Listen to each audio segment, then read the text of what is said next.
Hello everyone, welcome back to this YouTube channel. तो इस video में हम बात करेंगे वर्ल्ड टॉलेस्ट नटराजा स्टैचू के बारे में, यानी कि विश्व का सबसे बड़ा जो नटराज का स्टैचू है, मूर्ति है, उसके बारे में हम लोग डिस्कस करेंगे। तो चलिए वीडियो शुरू करते हैं। जल्दी से वीडियो को लाइक कर दीजिए और चैनल पर नए हैं तो जल्दी से चैनल को सब्सक्राइब कर लीजिए। तो सबसे पहले हम बात करते हैं इस स्टैचू के बारे में। तो देखिए, a towering 27 foot Nataraja statue, the world tallest representation of lord Shiva dancing form will greet G20 leaders at New Delhi Pragati Maidan. तो ये जो 27 फीट का नटराज का स्टैचू बनाया गया है, ये विश्व का सबसे लंबा रिप्रेजेंटेशन है किस चीज़ का? तो जो लॉर्ड शिवा हैं, यानी कि जो भगवान शिव हैं, उनके डांसिंग फॉर्म का, जो वो नृत्य करते थे, डांस करते थे, उसके फॉर्म का जो ग्रीट करेगा, यानी कि स्वागत करेगा जो भी G20 के लीडर्स यानी कि नेता लोग आ रहे हैं नई दिल्ली में, उनका। तो कहाँ पे होगा? तो प्रगति मैदान में होगा। दिस मैग्निफिसेंट अष्ट धातु sculpture weighing 18 tons was painstakingly crafted by a sculptor from स्वामी मल्लाई तमिलनाडु। तो अगर हम बात करें इस स्टैचू का, तो ये मैग्निफिशिएंट यानी कि बहुत बड़ा है। अष्ट धातु का मतलब होता है जो 8 मेटल एलॉय से मिलकर बना हुआ, ठीक है, जो 8 चीज़ों से मिलकर बना हुआ, जो 8 धातुओं से मिलकर बना हुआ, उसको अष्ट धातु बोला जाता है। तो एक तरह का क्या हुआ? स्कल्पचर हो गया, यानी कि शिल्प कला हो गया, जिसका अगर हम वजन का बात करें तो 18 टन इसका वजन है।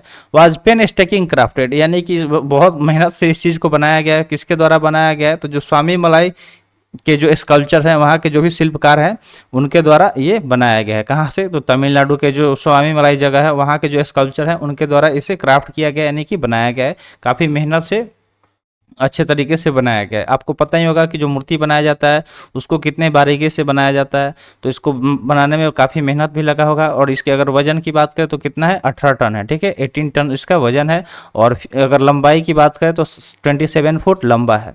आइए और भी चीज़ें डिस्कस करते हैं। तो यहाँ पे दिया गया, it draws inspiration from revered Nataraja idol found in Chidambaram Konerirajapuram and the Brihadeeswara temple in Tanjore. तो ये जो मतलब इंस्पिरेशन कहाँ से लिया गया इस नटराज आइडियल्स यानी कि मूर्ति के लिए? तो जो चिदम्बरम का कोनिराजपुरम है और बृहदेश्वर टेम्पल जो है तंजौर में, वहाँ पे एक नटराज का मूर्ति है, वहीं से इंस्पिरेशन आया कि मतलब इस मूर्ति को बनाया जाए। All originally constructed during the Chola dynasty. अगर उसकी ओरिजिनली हम बात करें, जिस आइडल यानी कि जिस मूर्ति का बात हो रहा है, तो उसको चोला डायनेस्टी जो था उसके दौरान बनाया गया था, जेनिथ इन 19th 11th सेंचुरी, यानी कि 9वीं से लेकर 11वीं शताब्दी के बीच में जो चोला डायनेस्टी था, उसके द्वारा उस मूर्ति का निर्माण कराया गया था। द चोला डिवोटेड सैवित्रीस, यानी कि जो चोल वंश थे वो किसके थे? तो सैवित्री के डिवोटी थे, ठीक है, यानी कि उसको मानते थे, पूजा पाठ करते थे। Left an indelible mark on Indian art, जिन्होंने क्या किया? एक इनडिलाइबल मार्क छोड़ दिया भारतीय कला पे, specially with their iconic Nataraj sculpture.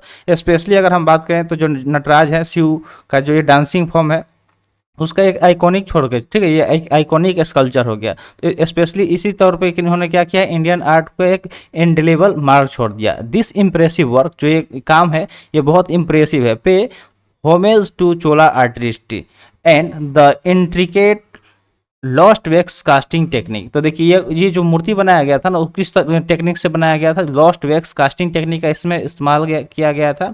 जो वर्क था क्या था? इम्प्रेसिव वर्क था, यानी कि बहुत इम्प्रेसिव वर्क है। और टेक्निक आपको याद रखना है कि ये कौन सा टेक्निक यूज करके बनाया गया था? तो लॉस्ट वैक्स कास्टिंग टेक्निक, ये आपको ध्यान में रखना है। चलिए और भी कुछ टॉपिक भी इससे रिलेटेड डिस्कस कर लेते हैं। जैसे टॉपिक दिया गया है, Chola role in evolution of Shiva's portrayal. तो जो ये शिव जी का पोर्ट्रियल है, इसके इवोल्यूशन में चोला यानी कि जो चोला डायनेस्टी था उसका क्या रोल है, आइए जानते हैं। तो देखिए, the Chola played an pivotal role in shaping the iconic Nataraj sculpture with the bronze version gaining significant culture resonance. तो जो चोला ने क्या किया? बहुत पाइवोटल रोल यानी कि इंपॉर्टेंट रोल प्ले किया शेप करने में इस आइकॉनिक नटराज स्कल्पचर को, जिसको जो किस वर्जन में था? ब्रॉन्ज के वर्जन में था। गेनिंग सिग्निफिकेंट कल्चरल रिजोनेंस, जिसके वजह से क्या होता है कि ये काफ़ी महत्वपूर्ण कल्चरल रिजोनेंस इसको प्राप्त होता है। तो चोला का ये रोल था इस चीज़ को इवोल्यूट करने में, जो शिव जी का पोर्ट्रियल है जिसका नाम क्या है? नटराजा, उसको इवोल्यूट करने में। और भी चीज़ें डिस्कस कर लेते हैं। देखिए, यहाँ पे बात करते हैं dual aspects of Shiva character. तो जो शंकर जी का कैरेक्टर है उसमें दो एस्पेक्ट्स दिखाया गया, ठीक है। जो नटराज का जो फॉर्म है इसमें दो कैरेक्टर दिखाया गया है। तो चलिए कौन कौन सा दोनों एस्पेक्ट्स है, आइए जानते हैं। तो देखिए, Lord Shiva in his Nataraja form, जो भगवान शिव हैं अपने नटराज के फॉर्म में, इम्बॉडीज बोथ क्रिएशन एंड डिस्ट्रक्शन। तो जिसमें ये चीज़ दिखाया गया कि क्रिएशन यानी कि किसी चीज़ का निर्माण करने वाला भी चीज़ दिखाया गया, और डिस्ट्रक्शन यानी कि तबाह करने वाला भी। आपको पता ही है कि जो शंकर जी हैं वो उनका एक त्रिनेत्र है, उनका जो तीसरा आंख खुलता है तो सब चीज़ भस्म कर देता है, ऐसा लोगों द्वारा बताया गया है। तो उनका दोनों चीज़ माना जाता है कि वो किसी चीज़ को बनाते भी हैं और किसी चीज़ को डिस्ट्रॉय भी करते हैं। तो जो नटराज का फॉर्म है उसमें दोनों चीज़ दिखाया गया है। जैसे देख सकते हैं कि एक हाथ में यहाँ पे आग दिखाया गया, दूसरे हाथ में डमरू वगैरह दिखाया गया। तो आप समझ सकते हैं कि एक तरफ से क्या है, क्रिएशन दिखाया गया है, और एक तरफ डिस्ट्रक्शन यानी किसी चीज़ को बनाना और दूसरा डिस्ट्रॉय कर देना। As he dances with a flaming halo, देखिए यहाँ पे फ्लेमिंग हालो यानी कि जलता हुआ जो लावा है, आग है। The deity is portrayed as both a destructive force symbolize death and time. तो इसमें ये चीज़ दिखाया गया है, दोनों चीज़ को सिम्बलाइज किया गया है, मृत्यु और समय का, and a protector who reassure and allays fear, और एक प्रोटेक्टर का भी जो हमें बचाते हैं किसी चीज़ से, मतलब किसी भी आपत्ति जो भी हमारे ऊपर आता है समस्या, उस चीज़ से और डर से। तो इसमें जो ये फॉर्म है नटराजा फॉर्म इसीलिए काफ़ी ज़्यादा फेमस है क्योंकि इसमें जो भगवान शिव है उनके कैरेक्टर के दो एस्पेक्ट्स को दिखाया गया है। कौन कौन सा एस्पेक्ट्स, तो एक क्रिएशन और दूसरा डिस्ट्रक्शन। ठीक है, डिस्ट्रक्शन में वो मतलब कुछ भी डिस्ट्रॉय कर सकते हैं जो खराब हो वो चीज़, और क्रिएशन यानी कि हमारे अंदर अच्छाई का क्रिएट कर सकते हैं। आगे बढ़ते हैं, देखते हैं नेक्स्ट क्या दिया गया है। नेक्स्ट टॉपिक दिया गया है लॉस्ट वैक्स कास्टिंग मेथड। तो हम बोले थे कि किस मेथड का यूज करके इसे निर्माण किया गया, तो यहाँ पे आप देख सकते हैं इसका नाम क्या है, लॉस्ट वैक्स कास्टिंग मेथड। तो भाई इसके बारे में जान लेते हैं। देखिए, the lost wax method with A history dating back thousands of year. तो ये क्या है, हिस्ट्री डेटिंग बैक है, मगर हम पीछे जाए हज़ारों साल पहले तो वहाँ पे भी इस मेथड का यूज किया गया था। Involves creating intricate metallic sculpture by casting molten metal, यानी कि जो भी पिघला हुआ मेटल है उसको क्या किया जाता है, जो हॉलो वैक्स मोल्ड होता है, ठीक है, जो खोखला होता है मोम का, उसमें डाल के उसको क्या किया जाता है, मोल्टेन मेटल यानी कि जो मेटल है धातु, उसको पिघला के उसमें डाल के और तब किसी चीज़ को बनाया जाता है, उसी को लॉस्ट वैक्स मेथड बनाया जाता है। जैसे मान लीजिए एक मेटल हो गया यहाँ पे, ठीक है, कोई भी मेटल हो गया, इसको पहले पिघलाया जाएगा, ठीक है, इस तरह लिक्विड फॉर्म में लाया जाएगा। उसके बाद से मान लीजिए कि जो कोई मोम का हॉलो मोल्ड बनाया जाएगा, ठीक है, मोम आप देखे होंगे मोमबत्ती वगैरह का जो बना होता है उसी टाइप का,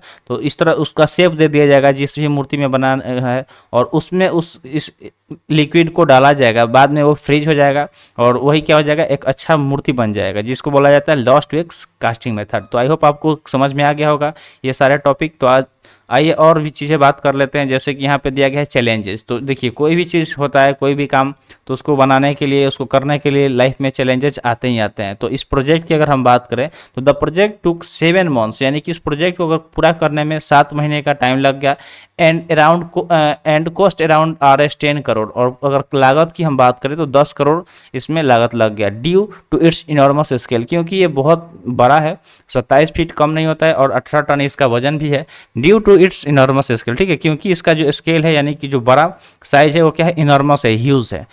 द चैलेंजेस ले in creation such a massive sculpture using the traditional lost cost wax method. तो इसको बनाने में इसलिए चैलेंजेस आया क्योंकि एक तो इसमें यूज करना था जो ट्रेडिशनल मेथड है जिसका नाम क्या है, लॉस्ट वैक्स मेथड, और ये काफ़ी मैसिव था यानी कि बहुत बड़ा शिल्पकार था, इसलिए इसको बनाने में पैसे भी ज़्यादा लगे और समय भी 7 महीने का लग गया।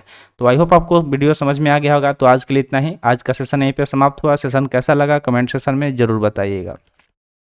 तो मिलते हैं फिर अगले वीडियो में। Thanks for watching. जय हिंद।